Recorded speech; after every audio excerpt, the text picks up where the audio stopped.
part of what's going on at the global markets. The International Energy Agency, the IEA, is making the first official statement since last weekend's attack on Saudi oil facilities. So the IEA is holding a press conference at 2 o'clock today. Meantime, oil prices down now to $64 a barrel, down about 6% since yesterday.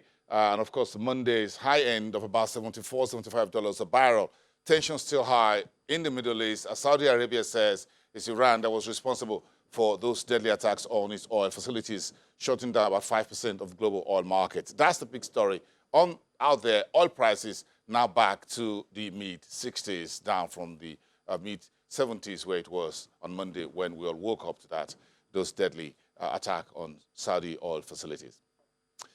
So is President Buhari locked and loaded as far as the state of the economy is concerned? He spent the last 4 years plus and a few months talking about insecurity, anti-corruption, and economy, and he spent much of his time focusing on 2 of those 3 pillars. Now it looks like Mr. President is ready to focus and fire on all 4s as far as the economy is concerned. So the new Economic Advisory Council, headed by Dr. Odoyin Salami of the Lagos Business School, is now coming into very sharp focus. Star-studded, the team is well applauded. Everybody believes that these are the right guys for the job. But why were they put together, and how will they move forward? We talk about the hows and the whys with Paul Alaje, who is a senior economist at SPA Professionals. He's live to us from our studios in Abuja. Good morning, Paul. Welcome to the show. Good morning, and thank you for having me. Yeah, thank you so much. I think on average, I think everyone agrees that this team are well qualified. If I use the phrase by the Lagos Chamber of Commerce and Industry, Director General says the stature, the pedigree, and the independence of the members of this council are clearly not in doubt. They are tested technocrats. Do you agree with that? Let's start with that. 100%. 100%. I agree with that. So we go to the name. You know, the names there comes with a lot of recognition. I agree with that. Yeah, you agree with that. Thank you so much. So let's go to the second question. The last question is this: sea, air, land, and I try to use SEALs to describe them. They are very few in number. First thing that surprises me that generally, or historically speaking, an advisory council of this nature would be about 20, 30, 35 people, odd numbers. But this is just 8 in numbers. Why do you think Mr. President decided there should just be 8 in numbers? Who's behind this? What's in the president's mind? What are you reading? Well, why I may not be able to tell you why the number is even and not odd, but what I can tell you is that Mr. President is trying best possible to leave legacy behind. Nigerian Constitution forbids the 3rd term, and 3 things Mr. President campaigned to us about 2015, which he repeated in 2019. They are, number 1, anti-corruption, fight against corruption, security, and most importantly, that affects all of us, is economy. Mr. President, when he was coming to office, because he have analysts and those that can help him look at the numbers, economics is about the numbers. It's about the impact on the life of the people. When you look at what inflation was in 2015 and what inflation is now, you see that it's from 9.6 to 11.02, according to the last figure released by National Bureau of Statistics. When you look at unemployment figure, 9.8%. to 21%. That is a huge number, more than double. Definitely, the government needs to do more about the economy, about policies that will help private sector to create more jobs, and also help young entrepreneurs to thrive in what they do. So when you look at all of these, before now, President is saying that, yeah, while I fight directly the issue of anti-corruption, and those who are responsible for that, they report to me. Also, the issue of security as the commander-in-chief, I cannot second that to any. But the issue of economy, I think we can improve the quality of people that are managing economy. And you know, when you show up in the hospital, you don't want an engineer to treat you. It could be a professor of engineering. But if you know that the person that is about to treat you or your wife that wants to deliver is an engineer, I'm sure you'll be looking for any exit. Even if it's window, you want to jump through window and just run for your life. The same with economy. The difference between economy and medicine is while a medical doctor will treat an individual, an economy, when it's left to the hand of those who don't understand it, the problem is majority of the people will suffer.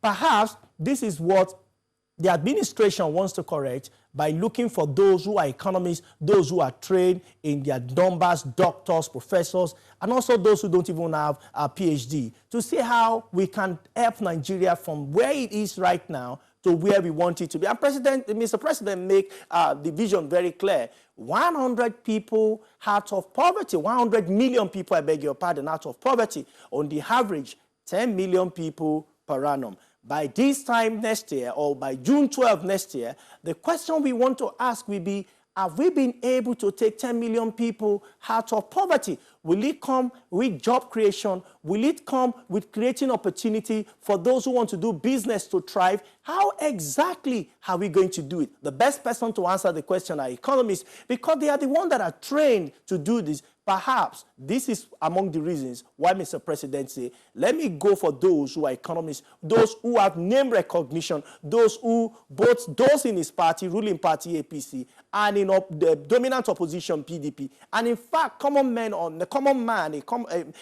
Nigerians, those who are not non-politicians, who are not partisan, would say that the name you have chosen is correct. What will be the mode of operation? Which, of course, will be another issue entirely. Paul, well, this is the time for you economists to shine. Now you guys are the ones sitting around the kitchen with Mr. President and deciding what goes into the cocktail of what you'll be dishing out. So congratulations to your class of economists. If you listen over the last few months to Mr. President and Vice President, some of the speeches they've made was to the effect that the private sector engagement, our partnership, the relationship will be more cozier and more warming than it was in the first term of Buhari's administration. So do you think this new Economic Advisory Council is the way to say to the private sector, to the business community, to the investment and the markets community, saying, look, we are ready to listen to you, and now we've put some of your members together, a few of them, to advise us on the way to go forward. But again, if you look at what the Director General of the SCCI says, that they need to provide what you call needed advice and responsibility. So do you think this council, by the title, is advisory in nature? When we say advisory, it's not an entirely new idea, as it were. U.S. President Donald Trump has economic advisors, business advisors. So how do you think this team should work with Mr. President and the rest of his team? So I will draw my example from President Trump in the United States that have economic advisor. They do beyond one more meeting or quarterly meeting, as being reported in the newspaper, that will be responsibility of this new team. What they do is hands-on. They are there to checkmate what Monetary Policy Committee of the U.S. and Fed, in fact, is doing regarding creation of jobs for the economy, and also for those who are responsible for fiscal responsibility, and also to see that U.S.-China trade deficit reduced for over 500 billion US dollars. We need the same in Nigeria. So the people we need, the people that have been appointed, will be beyond just giving report or being retrogratory in their approach to things. This time we need those who will be proactive, those who will help government to coordinate several ministries in terms of economy, because when you mention, when you want to measure the performance of an economy, you go beyond the gross domestic product, which of course is key, but you go beyond that. You want to see what is distribution of income like among Nigerians. And these are things that there may be no particular ministry that is responsible for that. Of all the ministry, even the newly created ministry, how do we distribute income equitably among Nigerians. So those are the people who perhaps will help government in considering what policy will be good and advise president. Of course, the decision is. These are not meetings that somebody is in Anambra, the other one is in Sokoto, the next ones they are in Lagos. These are people, in my own opinion, that should be given hands-on responsibility from beyond 9 to 5 to work overnight, because the Nigerian issue truly deserves attention. So that said, we also need those who can coordinate what is happening in education, because you have what we call Human Development Index and Human Capital Index. For Human Capital Index, you are looking for what is happening to health and what is happening to education. For Human Development Index, you want to see what is happening to income, what is happening to health, and what is happening to education. So these are purely economic indicators. So you have Ministry of Education on one side, but you are advising how do we reduce out-of-school children from over 13 million people to perhaps 1 million people in the next 4 years. Because when you don't do that, you already know that your poverty level will increase. These people will not have enough knowledge to compete in the marketplace in the coming period. That's it for health. How do we build healthy population? These are things that we need so that we have beyond just a set of good economics on one side, and we're expecting economy to respond to the words they speak or the advice they give. What is happening in stock market? What is happening to debt market? So how do they interpret all of what will be happening in stock and debt in the market generally to Mr. President and say, Mr. President, if you push this argument, stock market will respond positively, debt market will respond positively, more jobs will be created for companies whose stock are being sold on those platforms. And your statement will also help by reducing poverty. Beyond statement making, what are the policy government should come up with? How do we consider real sector, particularly manufacturing sector, processing sector, and also transforming agri sector beyond primary to see how we can bring that true service to secondary? How do we partner with chambers of commerce all around the country so that they go beyond just doing things individually? We have some level of coordination. At the end of the day, we are talking about getting more Nigerians out of poverty, reducing unemployment rate, making Nigeria in terms of economy, not just to be a large economy in Africa, but when it comes to Nigeria, the impact indeed and in fact will be felt. What are we going to do to creative industry? It is there, it is green, we know it's contributing meaningfully to GDP, but how many Nigerians, how structured it is? When you leave the shores of Nigeria, how do we deal with the issue of piracy? Locally and abroad. So for me, there is a lot of job to do if you want to boost Nigeria economy. I believe the GDP figure should even be up to double of what we have now if the right thing and the needful is done. And I hope that in the coming period, the presidency or the president, as the case may be, we consider and allow this team to work for effective delivery. Yes, allow the team to work for effective delivery. But again, if you look at where we are from both internal and external headwinds, this is not the best of times for Nigeria. And of course, we're not the only country in the world that needs and wants to accelerate much needed economic reform, provide some stimulus for the economy. But again, we have peculiar issues here at home. I'm sure you know that, Paul, when it comes to fiscal consolidation, restructure the economy, rebalance it from a civil service-oriented economy where the budget, 90% of our budget goes into salaries and wages and debt servicing, the private sector, businesses, enterprises, and entrepreneurs are getting the short end of the carrot, as if they get any part of the carrot at all. So, do you think this team will be able to convince President Buhari as an individual, as the CEO, to turn around the structure of the economy away from civil service type mentality and approach and focus and spending into the one led by the private sector? For me, the members of the team are those who are secure in themselves.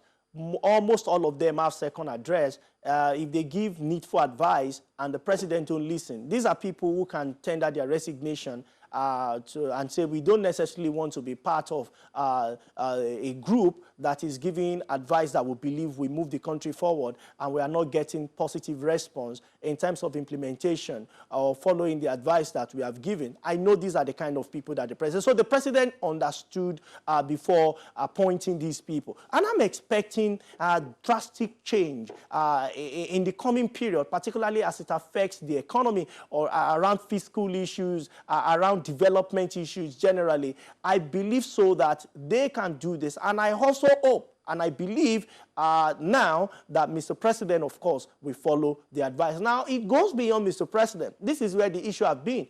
Recall that the former president, I think Yakubu Gowon also had appointed Chief Awolowo as economic advisor. In fact, military President Babangida has also appointed, I can't remember the name of the fellow right now, and also President Obasanjo had appointed people, and so on and so forth. Some of these people have even served in previous administrations as advisor in one capacity or the other. But the difference will be when the president have accepted the recommendation given to him, what will be the turnaround time of civil servants? And in all honesty, I'm involved with one or two states when it comes to economic development and turnaround. The biggest challenge has been some ministries, because of structure, that is the bureaucracy in some ministry, it takes time longer than necessary, longer than usual for implementation of policy to happen. Why there are good ministries that are doing that really well all around the country. But at the state level, we need to do more. State governors, and in fact, maybe at federal level too, the federal government, we need to give marching order and a tight time, as time frame, to when ministry will have to implement policies that are made or that are initiated by professionals, so that it could be for the good of all. So do you think this Dr.